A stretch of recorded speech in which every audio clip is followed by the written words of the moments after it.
So here you can conversation between Raju and Mina. তো দেখেন, রাজু বলছে যে শুভ বিকাল মিনা, তুমি কেমন আছো? মিনা বলছে ভালো আছি, তোমার কি অবস্থা? So you can say that good afternoon Meena, how are you? Then I am fine, what about you, right? আমরা এইখান থেকে দেখবো। রাজু বলছে গতকাল তোমার বাসায় গিয়েছিলাম কিন্তু তোমাকে পেলাম না। গতকাল সন্ধ্যায় কোথায় গিয়েছিলে? দেখেন এটা কোন টেন্সের, এটা আমাকে আগে বুঝতে হবে। আমরা ইংলিশে কথা বলতে পারি না কেন, আমরা অনেকেই টেন্সের স্ট্রাকচার জানি, বাট প্র্যাকটিক্যালি বিষয়গুলোকে চর্চা করি না। তো এই প্র্যাকটিক্যাল চর্চাটা যদি আপনার থাকে, এটা যদি আপনি করতে পারেন, দ্রুত এই ল্যাঙ্গুয়েজটাকে আপনারা ডেভেলপ করতে পারবেন। আমি আপনাদেরকে বলছিলাম যে একটা সেন্টেন্স বা বাক্যের subject I, we, you, he, she, they, it, রানা এগুলোর ভিতরে সীমাবদ্ধ থাকে। তারপরেই ভার্ব, দেন এক্সটেনশন। এখন দেখেন, একটু মনোযোগ দিয়ে বোঝার চেষ্টা করেন। সেটা হচ্ছে রাজু কি বলছে, গতকাল তোমার বাসায় গিয়েছিলাম। তাহলে সাবজেক্টটাকে দেখেন, এখানে কিন্তু সাবজেক্ট তোমার না, সাবজেক্ট কিন্তু আমি, মানে ওই রাজু। রাজু বলছে না কথাটা। তাহলে এইখানে সাবজেক্টটা বাংলায় দেওয়া নেই, কিন্তু ইংলিশে আপনার সাবজেক্টটাকে কিন্তু নিয়ে আসতে হবে। কথাটা বোঝার চেষ্টা করেন, ইংলিশে কিন্তু আপনার নিয়ে আসতে হবে। অর্থাৎ সাবজেক্টটা হবে আপনার আই, দেন এবার আমার ভার্ব ইউজ করতে হবে আই। এবার পাস্ট ইনডিফিনিট টেন্স, গিয়েছিলাম, করেছিলাম, নিয়েছিলাম, দিয়েছিলাম, এগুলো সব পাস্ট টেন্সের সেন্টেন্স। গো এর পাস্ট ফর্ম হচ্ছে went. I went your home yesterday, তাই না? আমরা কি বলছি যে I went your home yesterday, গতকাল তোমার বাসায় গিয়েছিলাম। এই যে বাক্যটা আমি লিখলাম, এটা পাস্ট ইনডিফিনিট টেন্স এর সেন্টেন্স। তাহলে আমি যদি বলি আমি একটা চিঠি লিখেছিলাম, রাইট মানে লেখা, এর পাস্ট ফর্ম কি? Wrote. I wrote a letter. আমি বই পড়েছিলাম, আই রেড আ বুক। সে গাড়ি চালিয়েছিল, হি ড্রোভ আ কার। ড্রাইভ মানে চালানো, এর পাস্ট ফর্ম ড্রোভ। অর্থাৎ এটা মনে রাখবেন, বাংলা ক্রিয়াপদে ল বা লাম থাকলে সেগুলো মূলত পাস্ট ইনডিফিনিট টেন্সে হয়। পাস্ট ইনডিফিনিট টেন্স এর স্ট্রাকচার হচ্ছে subject plus V two, verb two, ভার্বের পাস্ট ফর্ম প্লাস এক্সটেনশন। করেছিলাম, গিয়েছিলাম, থেকেছিলাম, পড়েছিলাম, দিয়েছিলাম, নিয়েছিলাম, কেউ এসেছিল, করেছিল, নিয়েছিল, এগুলোকে আমরা পাস্ট ইনডিফিনিট টেন্স বলে থাকি। তাহলে I went your home yesterday, গতকাল তোমার বাসায় গিয়েছিলাম কিন্তু তোমাকে পেলাম না। বাট, কিন্তু, বাট, আই, যখন আপনি নেগেটিভ করবেন তখন পাস্ট টেন্সকে কিভাবে করতে হয়? ডিডের ব্যবহার করতে হয়, এবং মেইন ভার্বটা প্রেজেন্ট ফর্মে চলে আসে। প্রেজেন্ট ইনডিফিনিট টেন্সকে নেগেটিভ করার নিয়ম হচ্ছে ডু বা does, subject third person singular number হলে ডাজ হয়। আর ইসে আপনার এই পাস্ট টেন্সে হচ্ছে যে পার্সনই হোক ডিড। আর ডিড বসালে মেইন ভার্বটা প্রেজেন্ট ফর্মে চলে আসবে। যেমন এইখানে ভার্বটা কোনটা? পেলাম না, পাওয়াটা ভার্ব না? পাওয়া ইংরেজি কি? আমরা জানি গেট মানে পাওয়া বা হ্যাভ মানে পাওয়া। তো আপনি এটাকে এইভাবে বলতে পারেন, আই ডিডেন্ট, DIDN।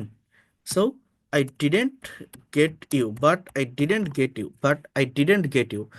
তো আমি তোমাকে পেলাম না। আপনি যদি বলেন আমি তোমাকে পেয়েছিলাম, I got you, I got you, just I got you. আমি পেলাম না, I didn't get you. Did বসালে মেইন ভার্বটার প্রেজেন্ট ফর্ম। তাহলে আমি যদি বলি আমি ভাত খাইনি, আমার কথাগুলো শোনেন। আমি যদি এরকম একটা কথা বলি, আমি ভাত খাইনি, আই ডিডেন্ট ইট রাইস। সে বই পড়েনি, হি ডিডেন্ট রিড আ বুক। আমি আমি কিন্তু বলছি পড়েনি, অর্থাৎ কাজটা করেনি। ঠিক আছে? আমি যদি বলি সে ভাত খায় না, হি ডাজেন্ট ইট রাইস। সে বই পড়ে না, হি ডাজেন্ট রিড আ বুক। সে চিঠি লেখে না, he doesn't write a letter. কিন্তু সে চিঠি লেখেনি, he didn't write a letter. সে চিঠি লিখেছিল, হি রোট এ লেটার। সে একটা ছবি এঁকেছিল, হি ড্রিউ আ পিকচার। সে ছবি আঁকেনি, he didn't draw a picture. সে ছবি আঁকে না, he doesn't draw a picture. আমি ছবি আঁকি না, I don't draw a picture. তুমি ছবি আঁকবে না, you will not draw a picture বা you won't draw a picture. এই বিষয়গুলো আপনাকে বুঝতে হবে, অর্থাৎ টাইমিংটা বুঝতে হবে। এরপর বলছে গতকাল সন্ধ্যায় কোথায় গিয়েছিলে। আমার ইন্ট্রোগেটিভ সেন্টেন্স করলেও আমার ডিডের ব্যবহার হয়, আর মেইন ভার্বটা প্রেজেন্ট ফর্মে চলে আসে। তো এটা হচ্ছে ডাবল ইউএইচ ওয়ার্ড যুক্ত ইন্ট্রোগেটিভ সেন্টেন্স, যেমন কোথায়। তাহলে এইটা কিভাবে করব? আগে ডাবল ইউএইচ ওয়ার্ডটা ইউজ করব। আগে কি ইউজ করব?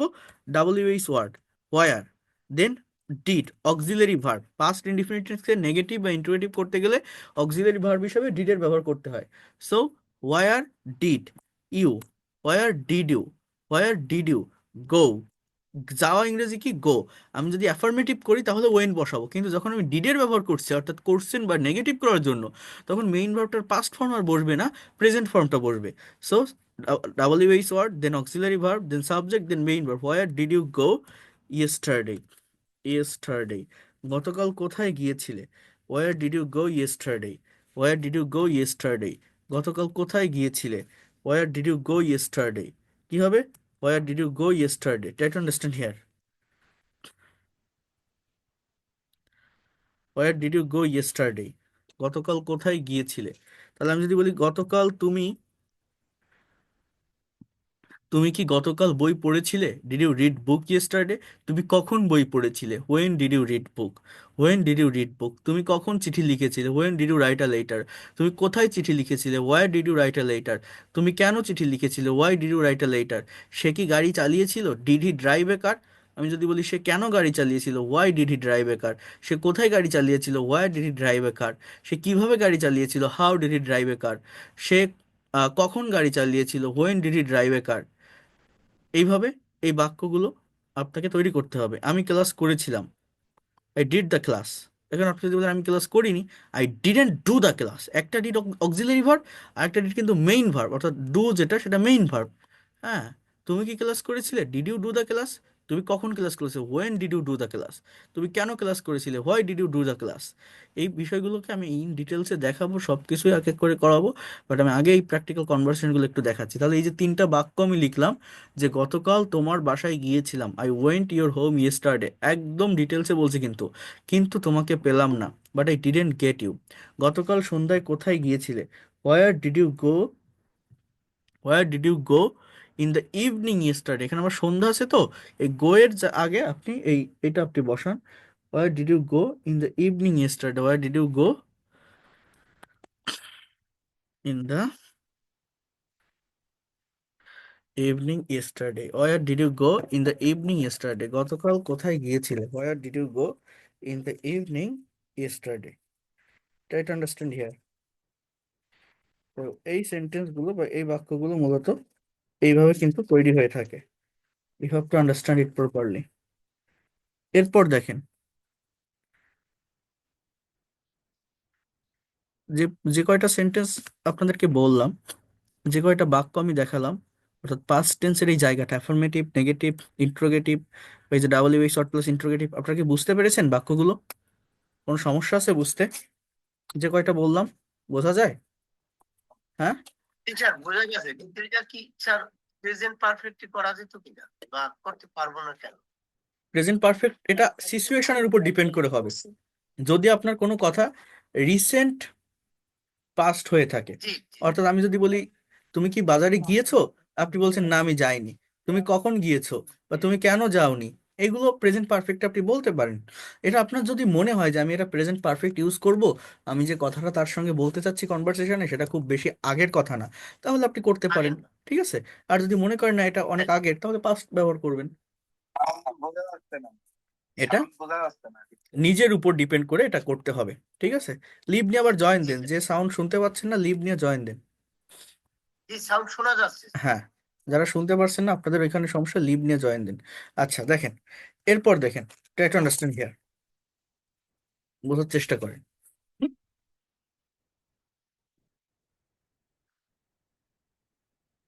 এবার আসি, মিনা বলছে 21-এ বইমেলায় গিয়েছিলাম। তাহলে এটা আমার কি? এটা আমার অ্যাফার্মেটিভ সেন্টেন্স। তাহলে এখানে আপনার কি বলতে হবে? যে আই ওয়েন্ট, আমি গিয়েছিলাম, আই ওয়েন্ট টু দ্য 21-এ বইমেলা,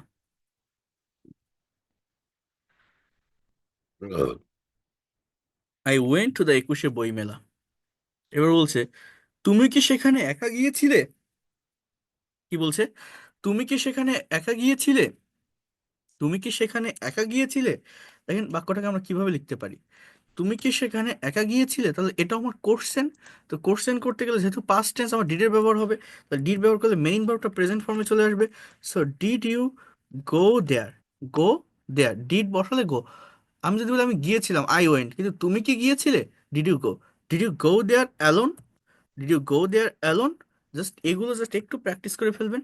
তুমি কি সেখানে একা গিয়েছিলে? Did you go there alone, বলছে না, আমি আমার বড় ভাইয়ের সাথে গিয়েছিলাম, তাহলে আই ওয়েন্ট দেয়ার। দেখেন অ্যাফার্মেটিভ যখন করছেন তাহলে ওয়েন্ট, আই ওয়েন্ট দেয়ার, আমি গিয়েছিলাম সেখানে with my elder brother, I went there with my elder brother, I went there, আমি গিয়েছিলাম সেখানে উইথ মাই এল্ডার ব্রাদার। কেমন লাগলো মেলা, অর্থাৎ এটা জাস্ট এইভাবে বলা যায় যে how was the fair, how was the fair, মানে কেমন লাগলো বলতে এখানে বলছে যে মেলাটা কেমন ছিল, হাউ ওয়াজ দ্য ফেয়ার। আর আপনি কথাটাকে কিন্তু আরেকটু অন্যভাবে বলতে পারেন, যেমন আপনি এভাবেও বলতে পারেন যে how did you, how did you enjoy the fair. এটা এটা এটা যে জাস্ট আমি যে সেন্টেন্সটা লিখছি সেভাবেই বলতে হবে এরকম না, টাইম সেন্স ঠিক রেখে প্যারাফ্রেজ করে নিজের মতো করে যে কোনো হইতে বলতে পারেন how did you enjoy the fair.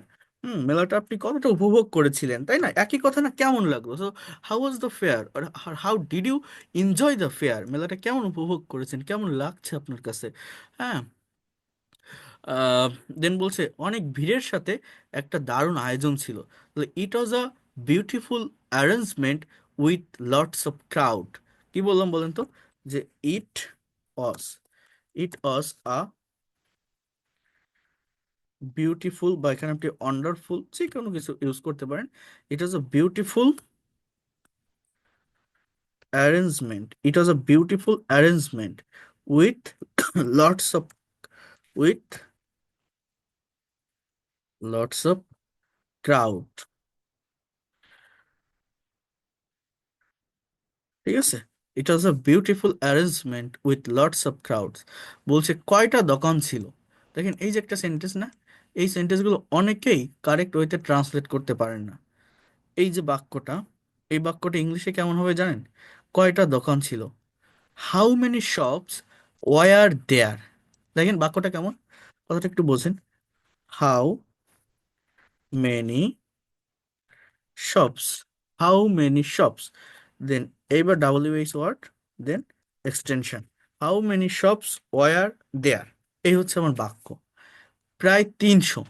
তাহলে আপনি এখানে এইভাবে বলতে পারেন এই কথাটা, যে দেয়ার ওয়ার, দেয়ার ওয়ার প্রায়, এটা আপনি অলমোস্ট, এটা একটা অ্যাডভার্ব ইউজ করতে পারেন। There were almost 300 shops, there were almost 300 shops, there were almost 300 shops। হ্যাঁ, তো how many shops were there, there were almost 300 shops। এই there এর ব্যবহারটা আমি কেন করলাম, দেয়ারটা আমি কেন লিখলাম? দেখেন ইংলিশ ল্যাঙ্গুয়েজে অ্যাসার্টিভ সেন্টেন্স গঠনের দুইটা স্ট্রাকচার আছে। আমি যেভাবে আপনাদের এটা দেখাচ্ছি, যেভাবে কনভার্সেশন প্র্যাকটিস করাচ্ছি, এভাবে আপনারা কোথাও করতে পারবেন না, কোথাও পাবেন না, এতটা ডিটেলসে ভেঙে ভেঙে কেউ বোঝাবে না। মনোযোগ দিয়ে দেখেন, এগুলোই আসল ল্যাঙ্গুয়েজ, অ্যাকচুয়াল ল্যাঙ্গুয়েজ, এইটাই ডেভেলপ করতে হয়। দেখেন ইংলিশ ল্যাঙ্গুয়েজে অ্যাসার্টিভ সেন্টেন্স গঠনের দুইটা স্ট্রাকচার আছে। একটা হচ্ছে subject plus verb on plus extension, এই জায়গাটাতে অবজেক্ট কমপ্লিমেন্ট বা অ্যাডভার্ব বসে। আরেকটা হচ্ছে এই দেয়ার, THERE, দেয়ার অথবা it plus verb not subject, plus verb, there অথবা it plus verb plus subject plus extension. এই দুইটা স্ট্রাকচারে কিন্তু মূলত একটা অ্যাসার্টিভ সেন্টেন্স গঠন হয়, এই দুইটা স্ট্রাকচারে। ঠিক আছে, কি লিখলাম? Subject plus verb on plus extension, আরেকটা হচ্ছে দেয়ার বা it plus verb plus subject plus extension. এই যে দুইটা স্ট্রাকচার আমি এই জায়গাটাতে লিখলাম, ট্রাই টু আন্ডারস্ট্যান্ড মি, একটু বোঝার চেষ্টা করেন। এই যে দুইটা স্ট্রাকচার আমি এই জায়গাটাতে লিখলাম, এইখানে আমরা এই প্রথম যে স্ট্রাকচার, অ্যাজ ইউজুয়াল যে কোনো সেন্টেন্স লিখতে গেলে বা বাক্য তৈরি করতে গেলে আমরা এই প্রথম স্ট্রাকচারটা ব্যবহার করে থাকি, লিখে থাকি বা বলে থাকি। কথাটা বোঝেন। আর এই স্ট্রাকচারটা কোথায় ব্যবহৃত হয় জানেন? এই দেয়ারের ব্যবহারটা মূলত হয় কোনো একটা জায়গায় কোনো কিছুর অবস্থান বা অস্তিত্ব বোঝানোর জন্য, মূলত এই দেয়ারের ব্যবহারটা হয় কোনো একটা জায়গায়। অর্থাৎ আপনি, আমি যদি বলি যে মাঠে 3টা গরু আছে, এখন অনেকের মনে করে একটা সেন্টেন্সের শুরুর ওয়ার্ডটাই মূলত সাবজেক্ট। এখন আপনি যদি মাঠটাকে সাবজেক্ট বলেন যে দ্য ফিল্ড হ্যাজ 3 কাউস, এটা কি ঠিক হবে? এই সেন্টেন্সটা এরকম ভাবে যদি আমি বলি যে দ্য ফিল্ড হ্যাজ 3 কাউ, আছে ইংরেজি কি হ্যাভ বা হ্যাজ, তাহলে দ্য ফিল্ড হ্যাজ 3 কাউ এর মানে হচ্ছে মাঠের 3টা গরু আছে, কিন্তু গরুগুলো তো মাঠের না, মাঠে আছে। অর্থাৎ যে ফিল্ড যেটা বলছি, মাঠ, ওটা হচ্ছে একটা প্লেস, একটা জায়গা, অ্যাডভার্ব। সো অ্যাডভার্ব কখনো সাবজেক্টের স্থানে বসতে পারে না, শুরুতেও বসতে পারে না। সাবজেক্ট, নাউন বা প্রোনাউন, এটা ব্যক্তি বা বস্তুকে ইন্ডিকেট করে। তো ফিল্ড হচ্ছে অ্যাডভার্ব, প্লেস একটা জায়গা, কোনো ব্যক্তিও না কোনো বস্তুও না, তো সেটা সাবজেক্ট হতে পারে না। তো এই সমস্ত জায়গায় আমি the field has three cow বললে হয়ে যায় মাঠের তিনটা গরু আছে। তো গরুগুলো তো মাঠের না, মাঠে, মাঠ একটা জায়গা। এরকম কোনো জায়গায় কোনো কিছুর অবস্থান বা অস্তিত্ব থাকলে, এখানে সাবজেক্ট মূলত ওই গরু, হ্যাঁ, কোনো একটা জায়গায় কোনো কিছুর অবস্থান বা অস্তিত্ব থাকলে এই দেয়ারের ব্যবহারটা হয়। So there are three cows in the field, সেন্টেন্সটা হচ্ছে মূলত এরকম। কি বললাম?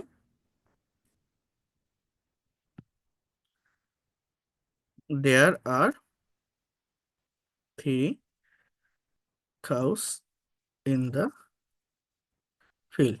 তাহলে দেয়ারটা আমার subject, then are verb, three cows, sorry দেয়ারটা হচ্ছে আমার এই অ্যাডভার্বিয়াল ফ্রেজ, অ্যাডভার্ব, অর্থাৎ জাস্ট এই এক্সটেনশনের পার্ট, এখানে এটা আগে আসে দেয়ার জাস্ট। এটা মনে রাখবেন আপনি যে সাবজেক্টকে শুরুতে ওইভাবে খুঁজে পাওয়া যায় না।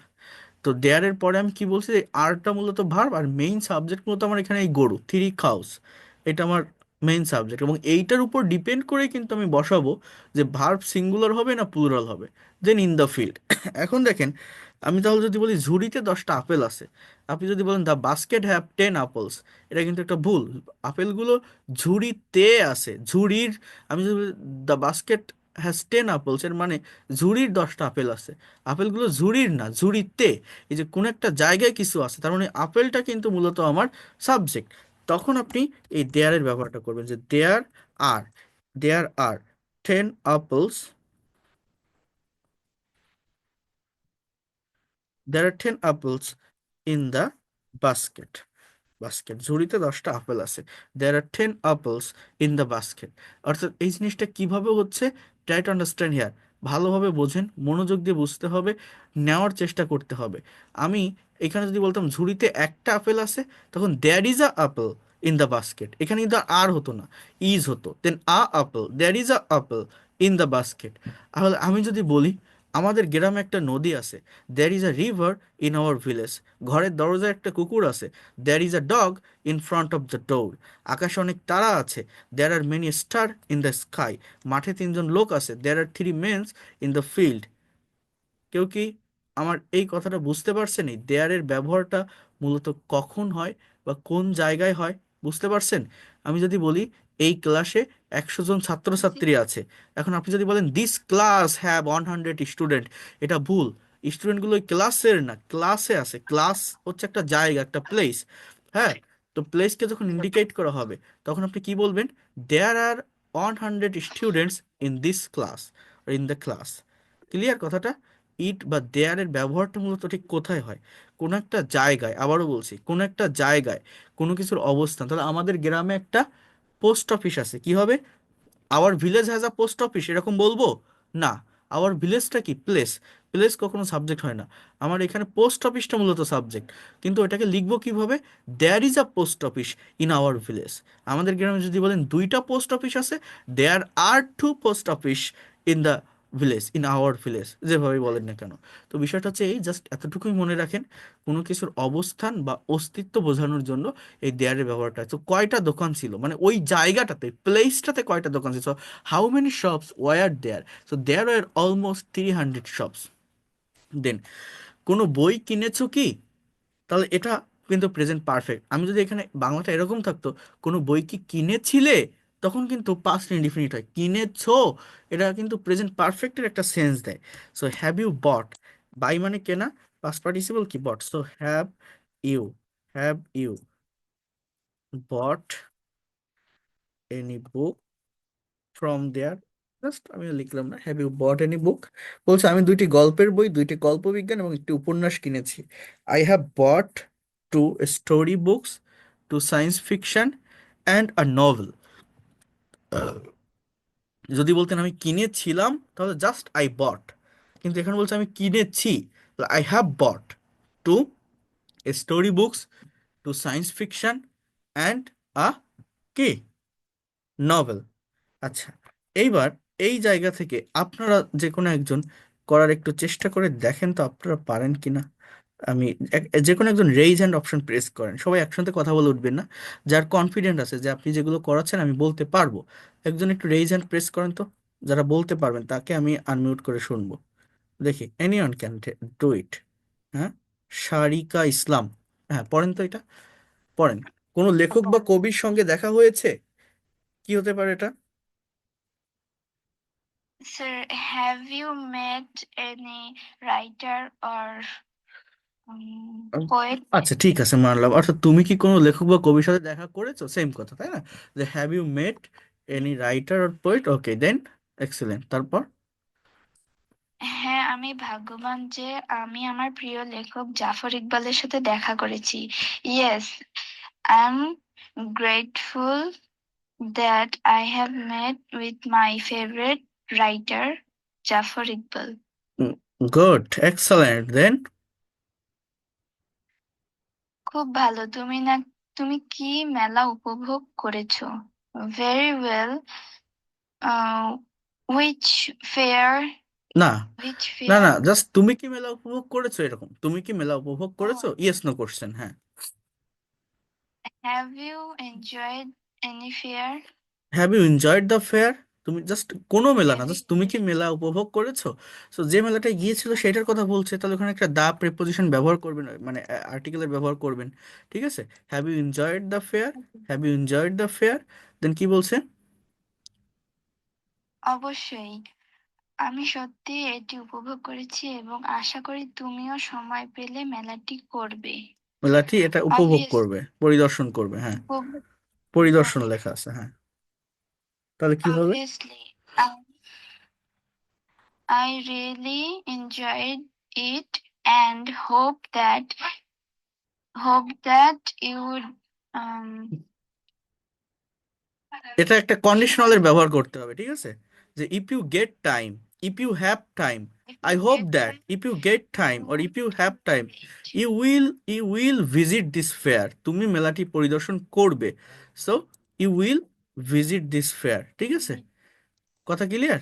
সো এইভাবে দেখেন, এগুলো খুবই ইম্পর্টেন্ট, মানে এই বিষয়গুলোকে সলভ করা, এই সেন্টেন্সগুলোকে অ্যানালাইসিস করা, এটা একবার আপনারা করা শিখে নিতে পারলে আর কোথাও কোনো সমস্যা হবে না। এই যে আজকে যে সেন্টেন্সগুলো ছিল, এগুলো পাস্ট ইনডিফিনিট বা প্রেজেন্ট পারফেক্ট, এখানে আমি মিক্সড করে দিয়েছি এই কারণে, যাতে করে এই পাস্টের দুইটা টেন্স সম্পর্কে যেন ক্লিয়ার একটা কনসেপ্ট চলে আসে।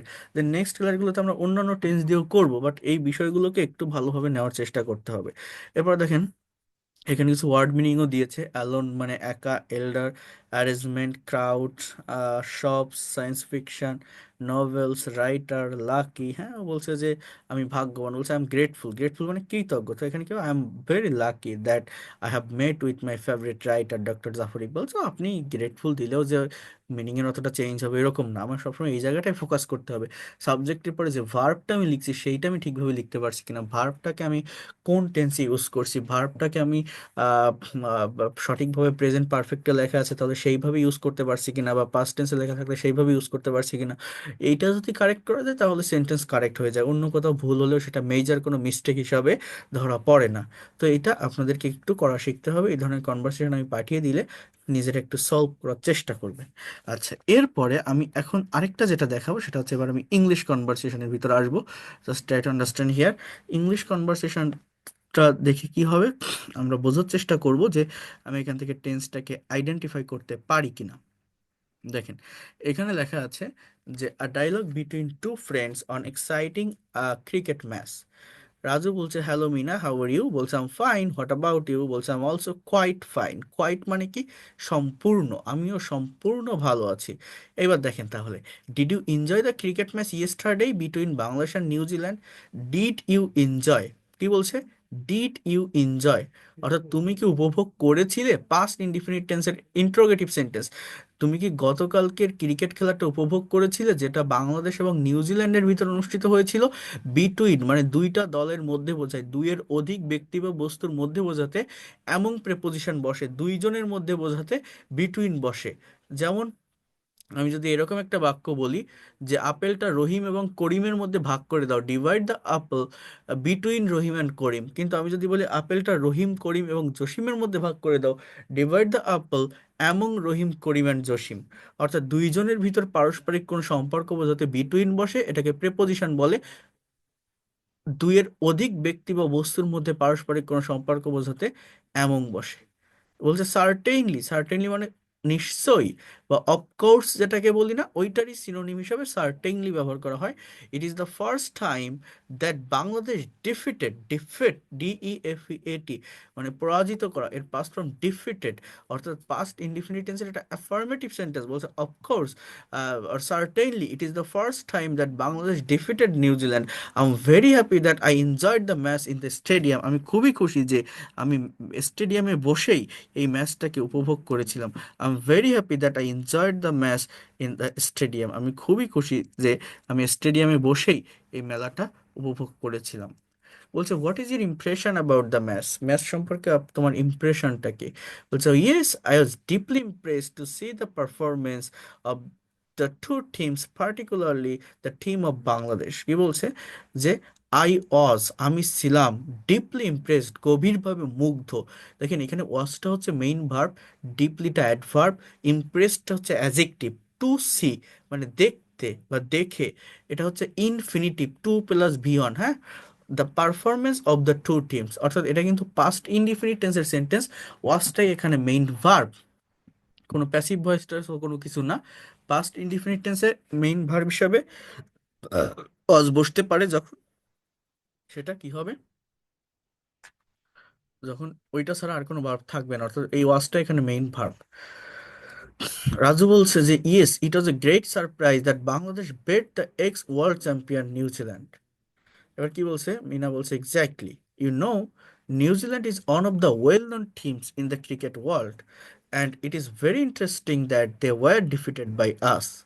রাজু বলছে yes but it is true that the fielding of Bangladeshi players was excellent, they fielded like a top cricket team. কি বলছে, it is true, it is true that the fielding of Bangladeshi players মানে কি, এতটুকু হচ্ছে আমার সাবজেক্টের অংশ। বাংলাদেশি প্লেয়ার্সদের fielding, the fielding of Bangladeshi players অর্থ কি, বাংলাদেশি প্লেয়ার্সদের ফিল্ডিংস অজ এক্সিলেন্ট, চমৎকার ছিল। দে ফিল্ডেড, দেখেন এই ফিল্ডেড শব্দটা কিন্তু এখানে ভার্ব হিসেবে ব্যবহার করছে। They fielded like a top class team, তারা এমনভাবে ফিল্ডিংটা করেছিল মানে বলটা ধরেছিল, বলগুলো বাঁচিয়েছিল টপ ক্লাস একটা টিমের মতো। বলছে certainly and it was another reason that the New Zealand team fail to get a high score. বলছে এবং এটা আরেকটা কারণ ছিল যে নিউজিল্যান্ড টিম ভালো স্কোর পেতে, উচ্চ হাই স্কোর পেতে ব্যর্থ হয়েছে। তাহলে ফেইল্ড, তাহলে এটাও কোন টেন্স, সাবজেক্ট হচ্ছে নিউজিল্যান্ড টিম, সাবজেক্টের পরে হচ্ছে ফেইল থেকে ফেইল্ড, ইডি ভার্বের পাস্ট ফর্ম, অর্থাৎ এটাও কিন্তু আমার পাস্ট ইনডিফিনিট টেন্স। বলছে in the and it was an easy target for the Bangladeshi batsman, হ্যাঁ, but our team was so unpredictable that you couldn't be surprised if they could not have achieved that. এর মানে কি জানেন, বলছে যে it was an easy target for Bangladeshi batsman, Bangladeshi ব্যাটসম্যানদের জন্য এটা সহজ একটা টার্গেট ছিল যে নিউজিল্যান্ড মানে didn't get high score, for that reason it was an easy target for the Bangladeshi batsman, but our team was so unpredictable, কিন্তু আমাদের টিমটা খুবই আনপ্রেডিক্টেবল, অপ্রত্যাশিত, বা ওইটাকে কি বলা যায়, যেটাকে অনুমেন, তো মানে অনুমেয় যেটাকে বলা হয়, অনুমান করা যায় না, হ্যাঁ, যে এটা জিতবে কিনা, that you couldn't be surprise. এই বাক্যটার অর্থ কি দেখেন, যে তুমি বিস্মিত নাও হতে পারো, if they could not have achieve that, যদি তারা এটা না করতো, অর্থাৎ তুমি বিস্মিত নাও হতে পারতে, কুডেন্ট বি, তুমি বিস্মিত নাও হতে পারতে, if they couldn't have achieve it, যদি তারা এটা অর্জন না করতো। মানে এখানে অর্থটা কি বোঝাতে চাচ্ছে বলেন, বোঝেন একটু।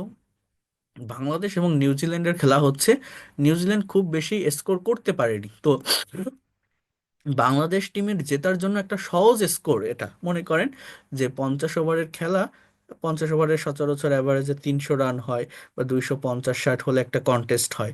এবং সেইখানে মনে করেন এই নিউজিল্যান্ড দলটা 150 রানে আউট হয়ে গেছে, অল আউট হয়ে গেছে, কারণ বাংলাদেশের টার্গেট 50 ওভারে 100 150, 151 রান করতে হবে।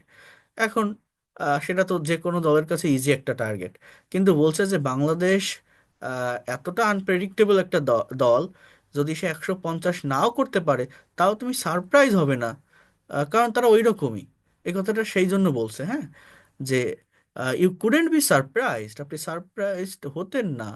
ইফ দে কুডেন্ট হ্যাভ, হতে পারতেন, if they couldn't have achieve it, যদি তারা এটা নাও অর্জন করতো। বলছে definitely our batsman also performed as well as the bowler. কি বলছে যে আমাদের ব্যাটসম্যান আমাদের বলারের মতোই পারফর্ম করেছে। You are right, I think Bangladesh will shine more in next matches and will bring good name and fame for the country.